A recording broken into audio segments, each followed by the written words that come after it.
రైటిక తెలంగాణ వైద్య ఆరోగ్య శాఖలో కీలక సంస్కరణలకు నాంది పలకనున్నామని దాంట్లో భాగంగా 3 ప్రధాన విభాగాలపై 3 టాస్క్ ఫోర్సులు వేయనున్నామని వైద్య ఆరోగ్య శాఖ మంత్రి దామోదర రాజనరసింహ తెలియజేశారు. యాక్సిడెంట్ కేసుల్లో 1,00,000 ఉచిత వైద్యంపై కసరత్తు జరుగుతోందని, ఈ పథకం నిబంధనల ప్రకారం క్షతగాత్రులను సమీపంలోని ప్రైవేట్ ఆసుపత్రికి తీసుకువెళ్తే వారికి 1,00,000 వరకు ఉచితంగా వైద్యం అందించాల్సి ఉంటుందన్నారు. ఈ పథకం విధి విధానాలు ఖరారు కావాల్సి ఉందని చెప్పారు. కార్పొరేట్ ప్రైవేట్ ఆసుపత్రుల నియంత్రణకు క్లినికల్ ఎస్టాబ్లిష్మెంట్ యాక్ట్ ను అమలు చేయనున్నామన్నారు. అట్లాగే దీనికోసం ఒక ప్రత్యేక టాస్క్ ఫోర్స్ ను కూడా రంగంలోకి దించాలని ప్రభుత్వం నిర్ణయించిందన్నారు. ఈ మేరకు వచ్చే 15 రోజుల్లో ప్రైవేట్ ఆసుపత్రుల్లో తనిఖీలు మొదలవుతాయని కూడా చెప్పారు.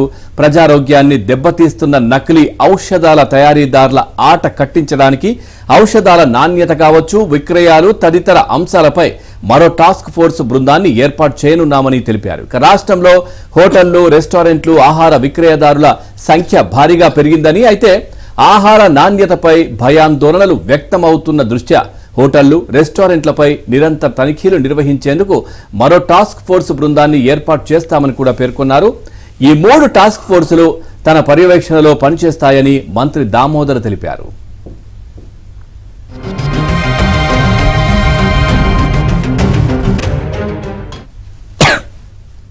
ప్రభుత్వ వైద్య కళాశాలలో ఒకే చోట 5 ఏళ్లకు మించి పనిచేస్తున్న ఆచార్యులు, అధ్యాపకులు, నర్సులందరినీ బదిలీ చేయాలని, ఈ విషయంలో ఎవరికీ వెసులుబాటు కల్పించకూడదు అని సర్కార్ భావిస్తున్నట్లు మంత్రి తెలియజేశారు.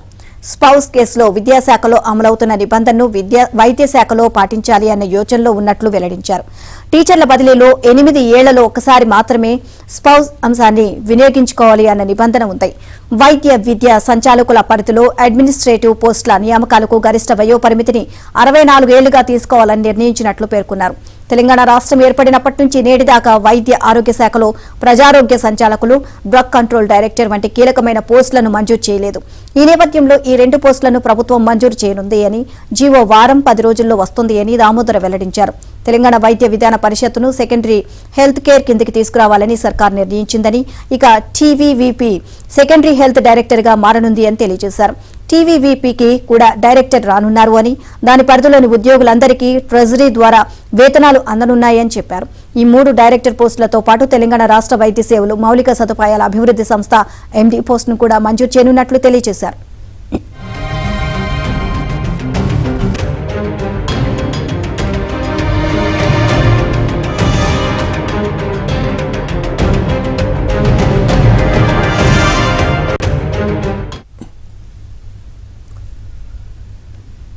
ఇక Telangana state super speciality hospitals corporation పేరుతో గత బీఆర్ఎస్ సర్కార్ వివిధ బ్యాంకుల నుంచి 9,000 కోట్ల అప్పు తీసుకుందని, ఆ డబ్బును ఏ అంశాల్లో తెలియజేయాలన్నారు. సూపర్ స్పెషాలిటీ ఆసుపత్రుల భవనాలను నిబంధనలకు విరుద్ధంగా 20కి పైగా అంతస్తులు కట్టాలని గత ప్రభుత్వం నిర్ణయించిందని, వరంగల్లో ఇప్పటికే 20కి పైగా అంతస్తులు కట్టారన్నారు. ఎల్బీ నగర్ టీమ్స్ కు కూడా అలాంటి ప్రణాళికే ఉండగా దాన్ని తమ ప్రభుత్వం 13 అంతస్తులకు తగ్గించిందని, ఇతర టీమ్స్ కు కూడా 13 అంతస్తులకే పరిమితం చేస్తామని కూడా చెప్పారు. ఓవరాల్ గా ఈ అంశానికి సంబంధించి మరింత సమాచారాన్ని మా కరెస్పాండెంట్ సిద్ధార్థ్ అందిస్తారు. సిద్ధార్థ్, పూర్తి డీటెయిల్స్ ఏంటి? Thank you Pawan. తెలంగాణ వైద్య ఆరోగ్య శాఖలో కీలకమైన మార్పులు తీసుకొస్తామని మంత్రి దామోదర రాజనరసింహ చెప్పాడు. గత 10 సంవత్సరాల కాలంలో వైద్య ఆరోగ్య శాఖని గత ప్రభుత్వం అస్తవ్యస్తం చేసింది. దాన్ని ప్రక్షాళన దిశగా ప్రభుత్వం అడుగులేస్తుందని చెప్పింది. ఇటు పాలనపరమైన మార్పులు కూడా తీసుకొస్తామని మంత్రి చెప్పారు. రోడ్డు ప్రమాదాలు జరిగినప్పుడు క్షతగాత్రులను హాస్పిటల్స్ తీసుకువెళ్తే సరిగా ట్రీట్మెంట్ చేయట్లేదు, వాళ్లకు డబ్బులు ఇస్తారో లేదో అనే ఒక అనుమానాన్ని హాస్పిటల్స్ వ్యక్తం చేస్తున్నటువంటి నేపథ్యంలో క్షతగాత్రులకు 1,00,000 రూపాయల వరకు ఉచిత వైద్యం చేయడానికి కావలసినటువంటి ప్రణాళికను రూపొందిస్తున్నామని మంత్రి చెప్పారు.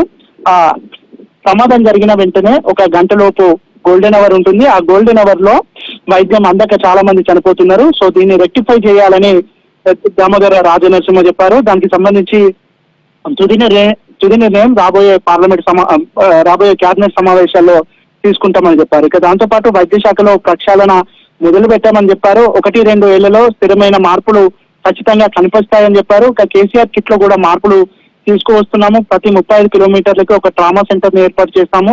కొత్తగా తెలంగాణలో 75 ట్రామా కేర్ సెంటర్లను ఏర్పాటు చేస్తున్నామని చెప్పారు. దాంతో పాటుగా డయాగ్నోస్టిక్ సెంటర్స్ కి ప్రభుత్వ ఆసుపత్రులను లింకు చేస్తే పేదలకు ఉపయోగకరంగా ఉంటుందని ప్రభుత్వం భావిస్తుంది. దానికి సంబంధించినటువంటి విషయాన్ని కూడా వెంటనే ప్రజలకు అందుబాటులో తీసుకొస్తామని చెప్పారు. ఇక దాంతో పాటు 3 రకాల టాస్క్ ఫోర్స్లను కూడా ఏర్పాటు చేయనున్నట్లు మంత్రి చెప్పారు. ప్రైవేటు ఆసుపత్రుల పర్యవేక్షణ కోసం క్లినికల్ ఎస్టాబ్లిష్మెంట్ ఒక ప్రక్రియను, దాంతో పాటు ఫార్మా మెడికల్ కోసం, డ్రగ్స్ నియంత్రణ కోసము, ఫుడ్ క్వాలిటీని పెంచడానికి కోసము దీనికి సంబంధించినటువంటి మెకానిజాన్ని కూడా ఎస్టాబ్లిష్ చేస్తామని మంత్రి చెప్పారు. దాంతో పాటు ప్రభుత్వ ఆసుపత్రుల్లో మౌలిక సదుపాయాల కోసం ఒక గ్రీన్ ఛానల్ ని ఏర్పాటు చేస్తాము. ప్రభుత్వ మెడికల్ కాలేజీలో ప్రాంతాల వారిగా సర్వే చేయకుండా అనవసరంగా ఇచ్చారు. దానివల్ల ఇబ్బడి ముబ్బడిగా మెడికల్ కాలేజీలు పెరగడం వల్ల గతంలో ఇంజనీరింగ్ కాలేజీలు పెరిగితే దాని పర్యవసనాలు ఏ విధంగా నెగిటివ్ ఇంపాక్ట్ పడ్డదో అలాంటి ఇంపాక్ట్ పడే అవకాశం ఉందని, మెడికల్ ప్రొఫెషన్ స్లోగా పెరగాల్సినటువంటి అవసరం ఉందని మంత్రి చెప్పారు. తెలంగాణలో గత 10 ఏళ్లలో కేసీఆర్ డాక్టర్ అయ్యాడు, కేసీఆర్ ఇంజనీర్ అయ్యి ఇష్టమున్న నిర్ణయాలను తీసుకున్నాడు, ప్రజలకు ఉపయోగం లేని నిర్ణయాలు తీసుకున్నాడని మంత్రి విమర్శించారు. గతంలో జరిగినటువంటి తప్పిదాలకన్నింటికీ ప్రక్షాళనలో భాగంగా మార్పులు తీసుకొస్తాం. గత ప్రభుత్వం తీసుకున్నటువంటి అనాలోచిత నిర్ణయాలను కూడా రివ్యూ చేసి ప్రజలకు ఆమోదయోగ్యమైన ఉపయోగకరమైన నిర్ణయాలను తీసుకుంటామని మంత్రి తెలియజేశారు.